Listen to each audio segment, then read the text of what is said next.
Good morning, everyone. My name is John. I'm the lead pastor, and so glad that you're able to be here today for this tool that we do twice a month.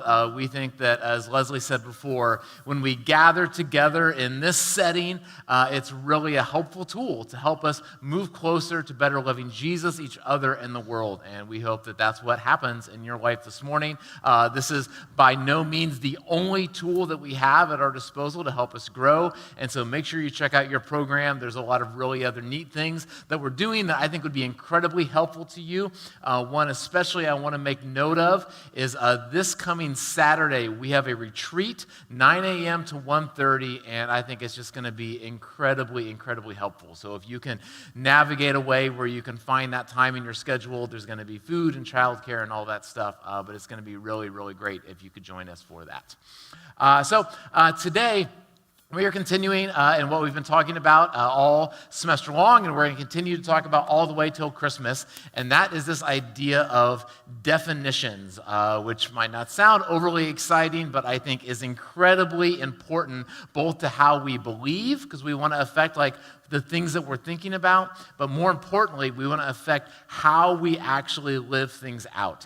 And when it comes to especially following Jesus, especially in our world over the last couple of years, maybe the last decade, 20 years, as you look at kind of the general Christian landscape, whatever that means to you, it's very possible that you might have people communicating, living out, singing, preaching these concepts, and based off of who you hear it saying it, it's like it sounds incredibly, incredibly different.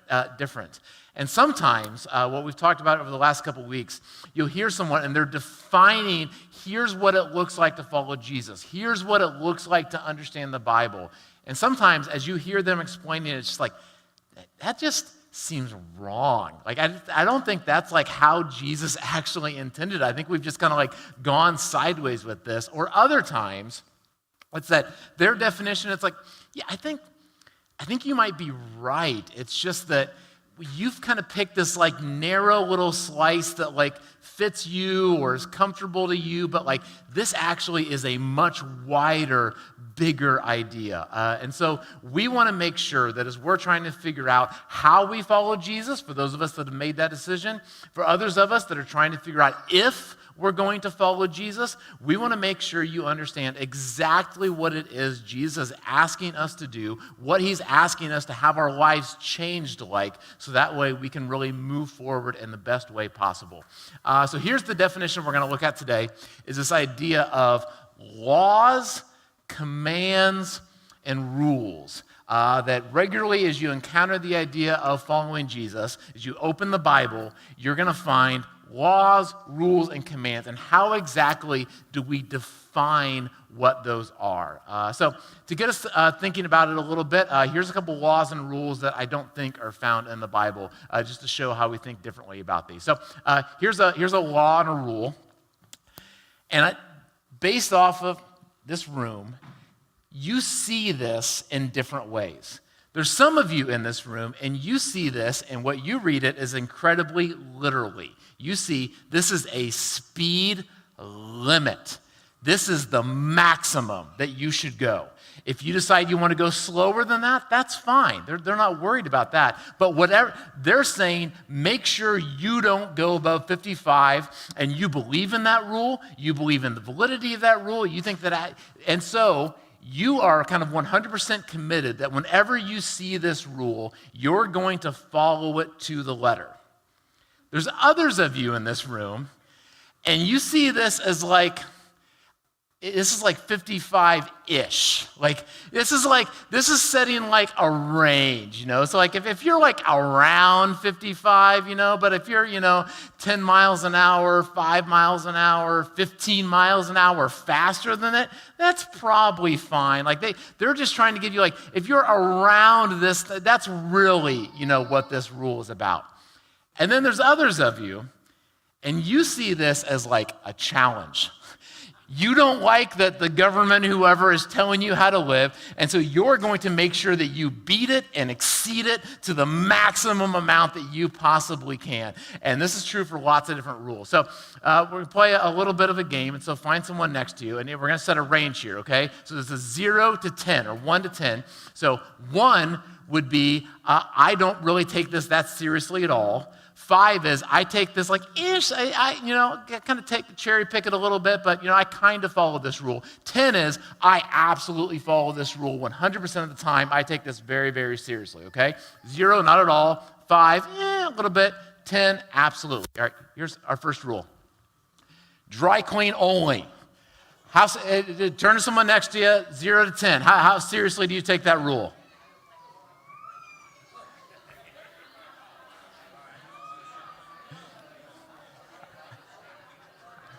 All right, then here's our next one. We're going to go through these a little quick.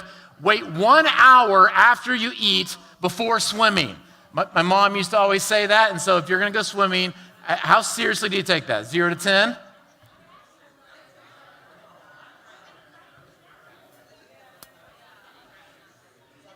All right, then the next one, sleep 8 hours a day. I mean, come on, people.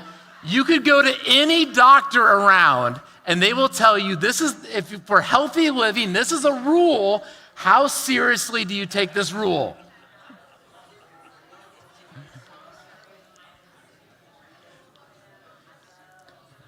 All right, then here's our last one. Don't wear white after Labor Day. Apparently, that's like a fashion rule. Is there anyone who takes that rule super seriously? Yeah? Is it white everything? White shoes, white pants, white?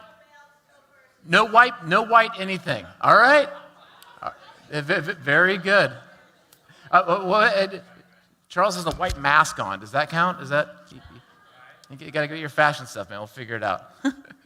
All right, so those are all fun. But again, what we want to focus on is as we think about the Bible, it is chock full of rules and commands. And so actually, just to kind of get us on the basis, and so in the Old Testament of the Bible, so go to the next one there.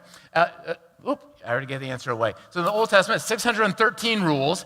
I was going to make you guys guess on that one. I'll make you guess on the next one. So in the New Testament, anyone know how many rules are in the New Testament? 2 commandments?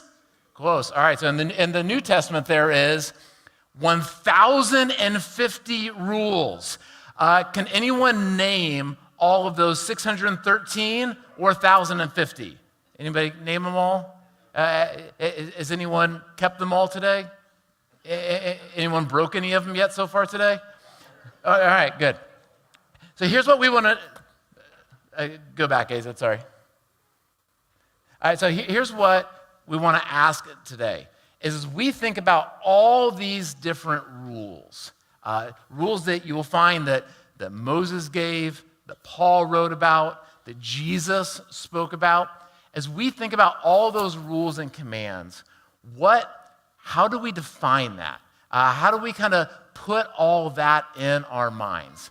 And so here's a couple different ways in which I think sometimes in church world we can define this idea of rules and commands. So yeah, the first one is that big word, no. When we think of the rules, we think of this big, angry God, and he's up in heaven, and he's looking at us, and he's just like, no, no, no. And like anytime we're about to do something fun, anything that looks exciting, he's just like, that's the reason for all those rules. That's how we define that, is God's this big cosmic killjoy, and that's why he gave all these rules, is he just loves to say no. And for some of us, that's how we define the idea of rules and commands. Here's another way that we define it. Is we see it as like, it's kind of this idea that like all those rules they're a bummer. They're a big time drag. We don't really want to do them. But we have this sense that it's like, I think God did some stuff for me. And I mean, Jesus, he died for me on the cross. And it's like, I don't want to do this stuff, but like, I guess because of what he did for me, I guess I'll like go along with it anyways. And that's kind of how we define these rules, is that they're not fun, we don't like doing them, but we feel like we kind of owe it to God after all, that he's done for us. Here's another way that we define it, is just the idea of fear.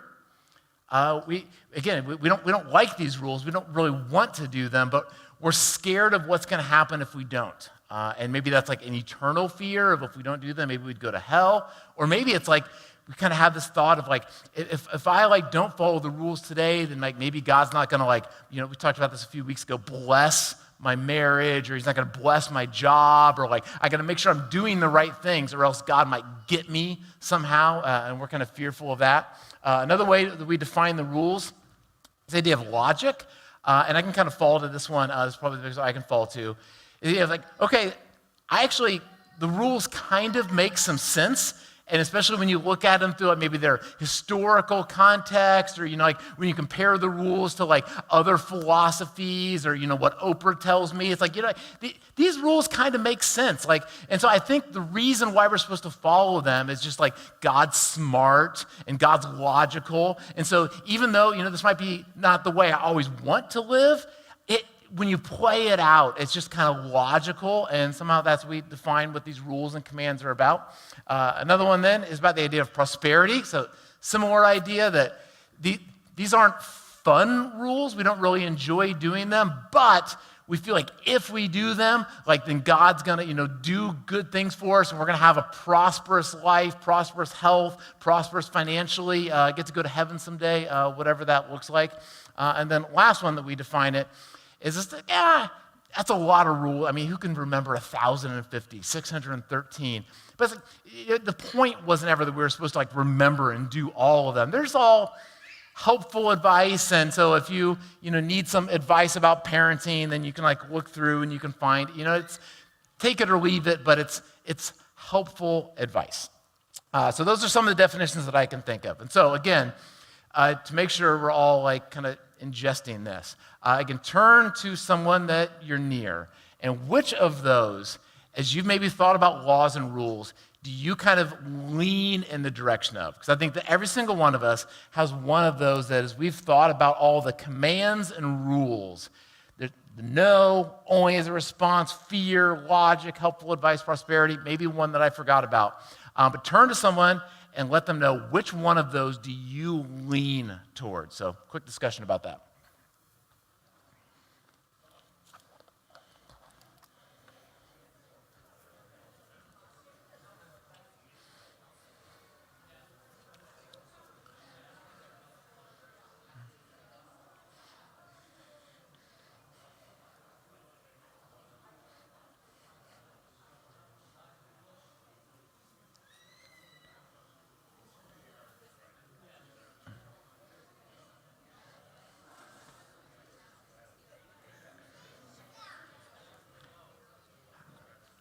All right, hopefully you got a quick chance to be able to share. And now, again, as we've talked about with these different definitions, there's a part of, if you were to find the rules through one of these definitions, there's a part of each of these that we could walk through and I could say that's just wrong. Seeing that, the rules through that definition is wrong.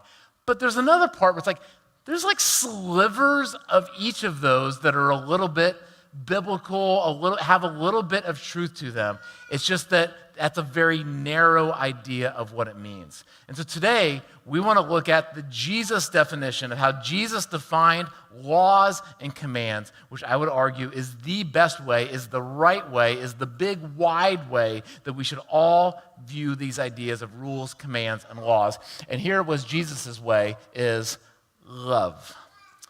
That the way that all of these 613 commands in the Old Testament, all the 1,050, that the reason behind them, the motivation for why we should do them, the motivation for why God gave them to us in the first place, for what God is hoping happens in our hearts, for what God hopes happens in our world, everything about all of these rules comes down to this one big idea of love. And here's why we say that. So here's Jesus. This is from the book of Matthew.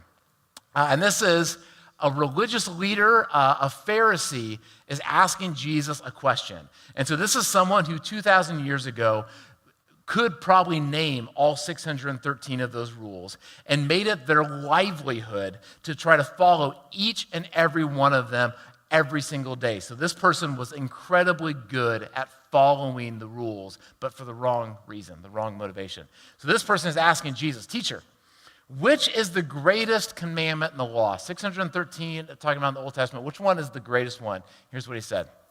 Jesus replied, "Love. Love the Lord your God with all your heart and with all your soul and with all your mind. This is the first and the greatest commandment." These aren't all even commandments in Jesus' mind. There's one that is above them all. But he doesn't stop there. "And the second is like it." So Jesus can't give just one command that's the greatest. There's at least two. "And the second is like it," as in even, as if these are equal in Jesus' mind. One isn't above the other. These are the two greatest commands. "Love your neighbor as yourself. All the law and the prophets hang on these two commands." So what Jesus is saying here, go to the next one, is that all of these laws, and I think Jesus would include all of these laws, all of them, what they are all about, what sums them all up, what they all really point towards. If I was trying to think how I could do this graphically, and I'm not good enough as a graphic designer at all. That's the extent of what I can do graphic design-wise. But if you could picture a bar or something, or a hanger, and that's love God and love people. And then all the other 613 commands are literally hanging off of those, because that's what all of those are dependent. All of those are about that idea of loving God and loving people. So here's what that means practically. So here's one of the laws in the Bible. This is from the book of Leviticus. "I am the Lord your God. Don't steal, don't lie, don't deceive one another." Good laws, good rules. Why? What's our motivation for why we should do that? So we could go through our definition. It's because God said so. Just no. Don't do it. Don't lie. Don't steal from people. I'm God. I'm in charge. You're not. Shut up. No. Is that the reason why? Is it where it's this is Leviticus, so this is the people that just been taken out of slavery in Egypt. So hey, you owe me one. I told you. Is that the reason why they're not supposed to do this? Is it because of fear? If you don't, I'm going to get you. Is it because it's I guess it makes sense not to steal from people, but not to lie, but maybe there will be a logical thing where you can lie. I don't know.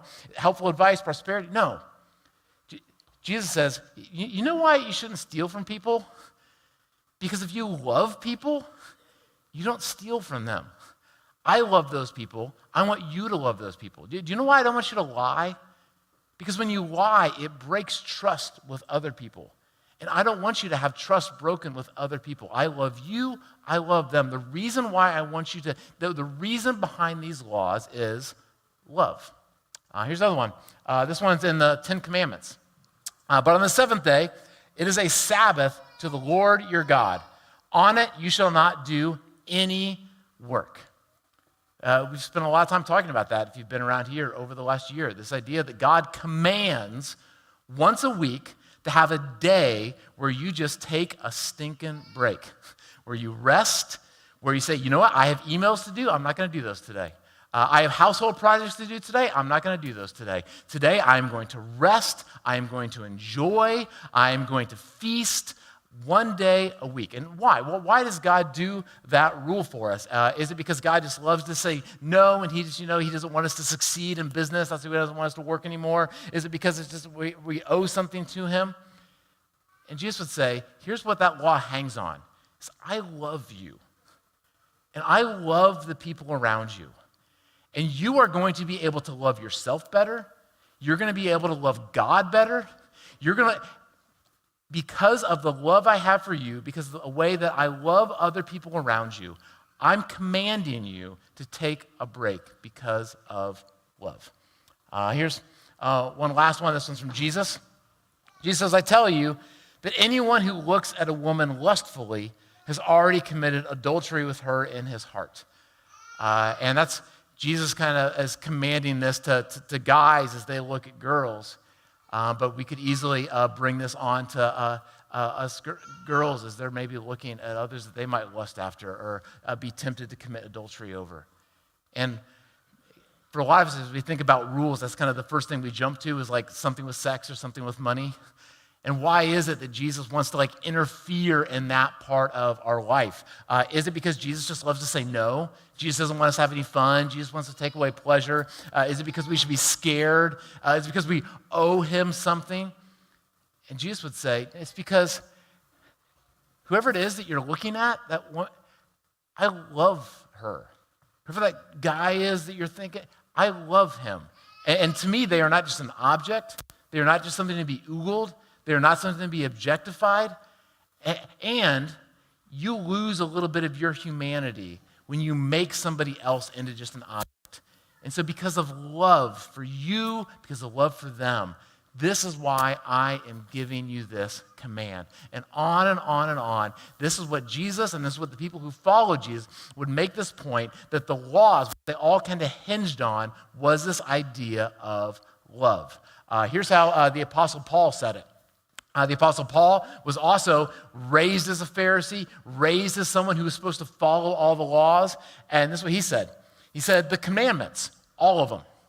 You shall not commit adultery. You shall not murder. You shall not steal. You shall not covet. And whatever other commands there may be, just come out all the rules, they are summed up in this one command. If you just focus on this one thing, love your neighbor as yourself. Because love does no harm to a neighbor. Why don't we lie? Why don't we steal? Well, why do we give ourselves a moment to take a break and not burn ourselves out? Why do we not lust after other people? Why do we try to get our anger under control? Love does no harm to a neighbor. Therefore, love is the fulfillment of the law, which is kind of one way you could go about this is to say, okay, 613, all right, 1,050. I'm going to make a giant checklist. I'm going to memorize. I'm just going to walk around all day and I'm not going to break it. I'm not going to break it. I'm not going to. And you could do that. Or what Paul says is you can literally just focus on this one rule. And if you walk around saying, I'm going into work right now, how can I really love the people that I work with? I'm going home right now. How can I love the people that are in my home? As I'm going out with friends, how can I really, as I'm walking through the streets of Albany, what would it look like for me to really love the other people? And if you have that mindset, according to Paul, you're going to fulfill, all the other laws will take care of themselves because that's what they were all about anyways, is love. Here's another way that Paul said it. This one's from the book of Galatians. He said, for the entire law is fulfilled in keeping this one command, love your neighbor as yourself. It'll all be fulfilled if you do this one thing. Now, here's why I think this idea of making sure we define these laws and rules under the definition of love and not those other definitions is so, so important. Here's at least 3 things that come to my mind. You might think of other ones, but kind of pitfalls we can fall into if we have the wrong definition. Here's the first one, is we start to get this idea of I don't know if it's loophole thinking or how I've often thought about it is just trying to figure out how close to the edge can we possibly get. And so we know that it's okay, there's this is breaking the rules, this is okay with the rules, and it's I don't technically want to break the rules because God said no, and if I break the rule then God might get me, or if I break the rule then God might not give me the blessing that I was looking for, but I still kind of want to go in that direction, so it's all right, so I can't lie to them, but I wasn't, how close can I get until it's really a lie? If I do this, is that really a sin? If I deceive a little bit, I kind of am doing this thing with work right now, and it's a little bit shady, but is that really? And we get into this thinking of trying to get as close as we possibly can without falling over. And I tell you, it changes the whole ball game. You can do that if I'm just trying to avoid God saying no, so I just want to be right on the edge of it, or you can make that work. But if your mindset is, how can I actually love the people that I'm with the most? How can I love myself the most? How can I love God the most? It changes the entire thing. Here's the next kind of pitfall that we can fall into is that we've kind of been maybe living under one of these, especially maybe the idea of like fear or prosperity or helpful advice. And like it kind of works until it doesn't work. And so like we've been going through life and our experience show that it's not actually working the way at least we were taught that it was because we've been following the rules. I mean, this is what they told me to do as a parent, and I've been doing all the different rules, and like my kids aren't turning out the way that I thought they were supposed to. Like I've been following all the rules, and I still got sick. I've been following all the rules, and like financially things are not a success. And then actually, we look around at the other people and like, there's that person, they're not following any of the rules, and they're actually seeming like they're being blessed more. Like I'm the one who's like getting all the danger, fear, and they're the ones that are getting all the prosperity, and I'm the one following the rules. Like what's up with that? And Jesus would say, it's because I never promised that you should follow the rules because of any of these reasons. I said you should follow these because of love. And it changes everything. And the last way that pitfall that we can fall into is this idea of either self-righteousness or drudgery. It paints a picture that like, there's like all these things that I'm supposed to do in here, but they're just terrible. And like, I got to go to church today, and I got to go, and I got to do these nice things for my neighbor, and I can't do these things. It just feels like these like terrible things. But then since I think we don't like doing them, then it creates this like self-righteousness of like, we look at other people that are out there not following the rules, and we're like, okay, but somehow I'm better than you. Somehow you're going to get yours someday. And it can create this real us versus them self-righteousness, which I think all of us have seen way too much of in church world. This idea of just, we don't really like doing the things of God because we really don't see them as things that he is lovingly doing, or we've become very self-righteous in the process of doing them. And the idea, I think, in all of those is that Jesus' idea is not just that we follow the rules. Jesus doesn't want us to just, the big reason why Jesus came, why the Bible was written, wasn't so that we can follow the rules, and that it's possible to follow all of the rules perfectly and still miss the point. We can do all the right things and still not get the right definition of what the whole thing was actually about. Again, here's what the Apostle Paul says. He says, if I speak in the tongues of men or of angels, so I mean, if I'm preaching and I'm like prophesying to other people and I'm like saying all this like, wow, so like helpful spiritual stuff, but I don't have love, I'm only a resounding gong or a clanging cymbal. If I have the gift of prophecy and I can fathom all mysteries and knowledge, and if I have faith that can move mountains but do not have love, I am nothing. If I give all I possess to the poor and give over my body to hardship that I may boast, but do not have love, I gain nothing. Paul is saying if we're not doing this with love in mind, we can completely miss the whole thing and it doesn't really count. And so I think this kind of makes it hopefully a little more practical. As we think about this with God and rules, I think a lot of us have like our own like baggage behind that. But when we think of it in like a normal relationship sense, I think that this makes a whole bunch of sense. So here's my last metaphor before we get ready to end today. So I think if we think about this in the terms of marriage or dating, or you could do this like a best friend, like kind of whatever works for you. But I'll show you somewhere. Hi, Ashley. So we've been married almost 19 years now, which is crazy. We're pretty old. And in our marriage, there's some rules. Some are spoken, some are not spoken. She has a birthday every year, so I'm supposed to like remember her birthday, I guess, and like buy her things for her birthday and make that day special. We have an anniversary, and so I'm supposed to like remember the anniversary and buy her things. There's a certain way that I'm supposed to load the dishwasher and not load the dishwasher. I'm supposed to make sure that when she wakes up every morning that the coffee is brewed and ready. That's an important law and rule. Why? Why are these? Why should I follow these rules? Is it because like it's just if I don't, kind of this idea of like marriage is like this like ball and chain, and it's like, I'm married now, so I got to like follow these rules, and like it's just, that's like the institution of marriage just says like, no, you can't like do these other things now, and you have to do these things. Is that the reason why I should follow these rules? Or like, I should think about like kind of the big thing, like not supposed to have an affair, not supposed to like spend large sums of money without telling her. Not supposed to like embezzle our money away. Like, am I supposed to? Is it like only as a response? I was like, I guess she did say she's going to live with me the rest of my life, so fine. I guess I'll like go ahead and like, here's your birthday gift. That's fine. It's because I'm scared that if I don't, she's going to get mad at me, and I'd rather just avoid the fight. And so like I'll just that's why I'm going to do these things. It's because it's like I guess it just kind of makes sense. Like, I don't really want to be alone. If I do these things, she'll probably stay with me, and there's a tax break, so that's good. It's like, is that like the reason why? Yeah, is it because it's like, this is like kind of helpful advice, and like some other people told me it could work out good, or is it because like, what if this?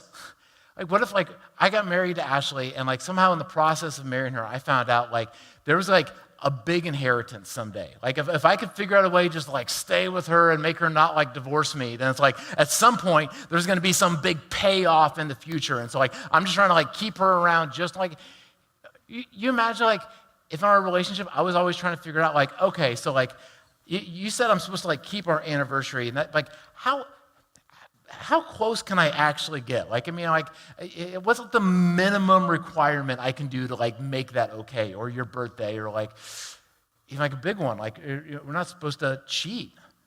Okay, like how close can I get? What if I saw that as like this like drudgery of like, I can't believe like, man, she's not letting me like text my girlfriend from high school. What's up with that? Like, it's like so rough. If it's not in the context of love, because Ashley doesn't want me to do any of the, she wants me to buy her a gift because I love her. And because it's like a showcase of the love that we have. The reason I don't want to ever cheat, I don't want to like be untruthful to her. I want to serve her and make her coffee in the morning because of love. And actually, if I just like every day wake up and think, how can I like love my wife today? How can I give good? How can I do whatever? How can I put her as like the place that she deserves in my life because I love her? It's really going to take care. I don't need to like be worrying about all these different rules and laws. It's just going to flow out of me because it's just this relationship of love that we have. And that's what Jesus is trying to bring us to. Is what Jesus wants most is he doesn't want us to follow the rules. What Jesus wants most is he wants us to be in a love relationship with him. He wants us to love him. He wants us to love other people. And then every once in a while he'll give us some rules and kind of commentary on exactly what that looks like. But the point is love. Here's how Dallas Willard says it. He says, the aim of spiritual formation is not behavior modification, but the transformation of all those aspects of you and me where behavior comes from, the heart. And so how we want to define this is we don't want you to ever come to these live services. We don't want you to come to community group. We don't want you to come to classes. It's like, I got to like do this stuff because somehow I have to, or God says no, or I got to follow these things. We want you to have this desire that Jesus wants to change your heart. And how he wants to change your heart is to be someone who actually loves God, who actually loves the other people around you, and that your actions flow out of that. And so what we're trying to do is put as much intention as we can, and I think this is where our focus needs to be, is not trying to every day wake up saying, how can I follow the rules today? How can I make sure that I got them all done? But instead, to wake up every day saying, how can I focus my heart and my eyes today more on loving God? Because then everything else will pour out of it. Here's how Jesus says it near the end of his life. He says, remain in me. Spend time with me. Make time like this. Make time like we did with Leslie earlier today where we're doing that daily office. Make time where we're gathering in groups. Make time where, as we're walking into a meeting, we just acknowledge that the presence of God is there. Spend your days with me, as I also remain in you. I will be with you.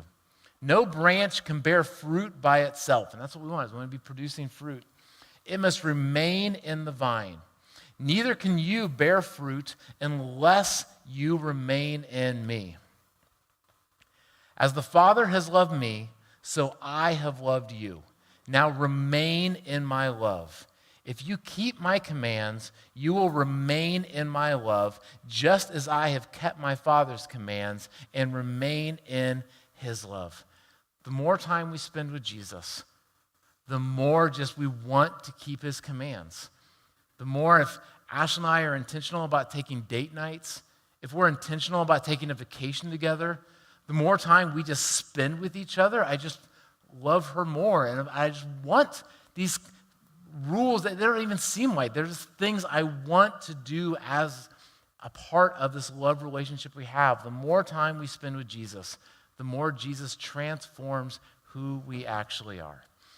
So as we end today, we want to spend some time practicing, focusing on the presence and the love of God. And so I'm going to give a couple different, so our main things that we talk about are here. Church is not a building, it's not an organization, it's a group of people who love Jesus, each other, and the world. So I'm going to lead us in a prayer going through each of those categories. And during this, at any point, there's communion cups on your tables. You can take a communion at any part in this as we focus on the love of Jesus. And perhaps there's no greater symbol of how much Jesus loves us, how much Jesus wants to pursue a relationship with us, how much Jesus doesn't want anything to stand in between us, in between him and us, than when he sacrificed for himself on the cross. So let's first, let's spend some time reflecting on Jesus. And the first thing I'm going to ask you to reflect on, to the best that kind of you know in your heart and your mind, is how much in this moment does the God of the universe, who came down to earth as Jesus Christ, how much does he love you? And just contemplate, reflect on that idea of just how much Jesus loves you.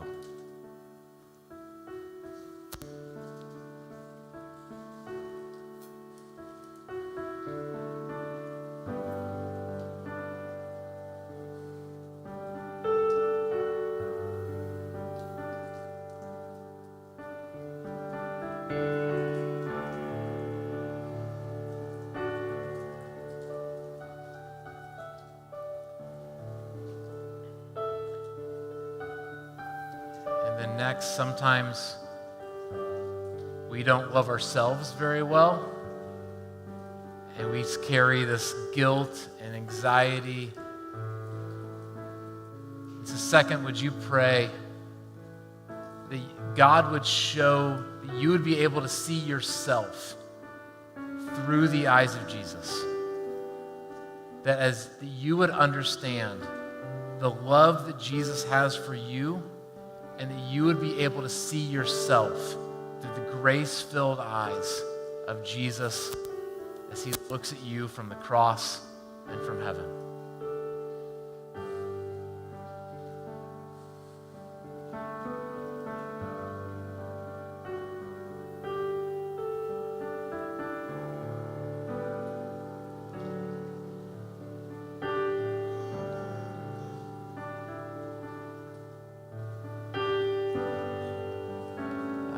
Next, we talk about the idea of each other. And by each other, we mean folks that are a part of this family that we call Christ Church Albany.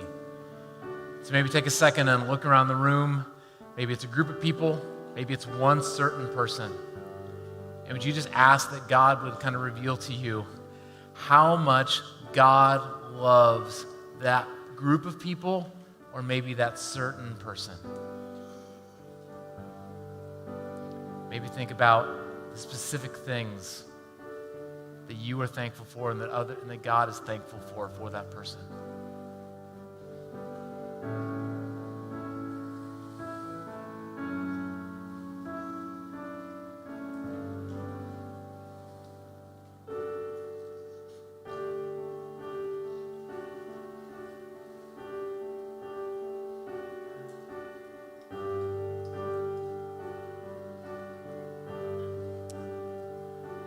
So I think it's entirely possible that there might be someone else in this room that we either have current or past conflict with.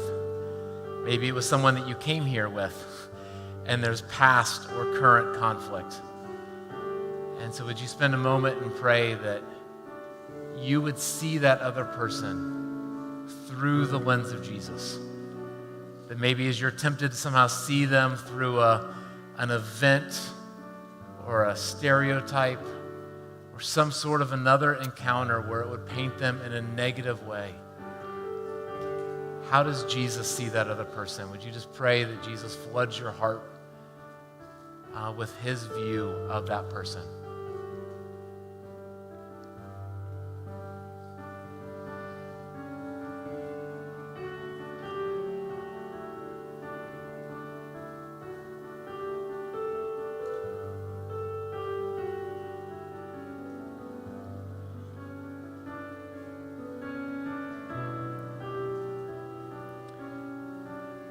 And then lastly, as we think about the world, and the world for us is anyone who is not yet a part of our family.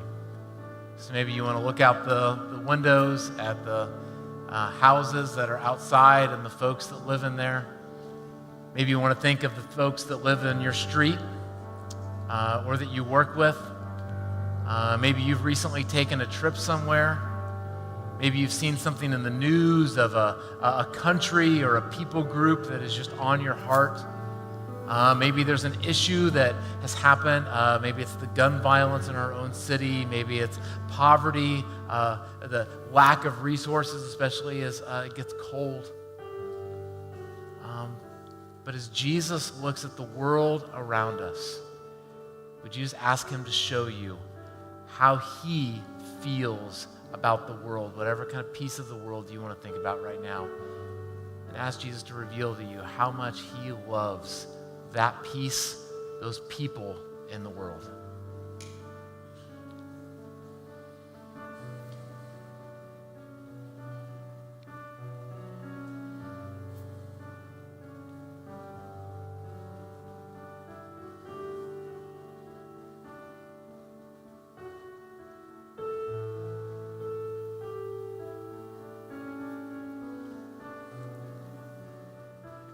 And then lastly, none of us know all of the rules. We couldn't know them all. Maybe someone's got better memory than me, but there's probably at least some of them that you do know. And maybe there's one or a couple right now that are kind of rising up in you, and you knew that if you were taking that rule seriously, it would help you to better love Jesus. It would help you to better love the other people around you. It might help you to better love the world. So would you spend some time asking God, help me to love you, to love people, and to follow that rule. Not because you're mean, not because out of fear, but because of love. Whatever that rule is for you, would you think about how you can live that out in love, maybe today?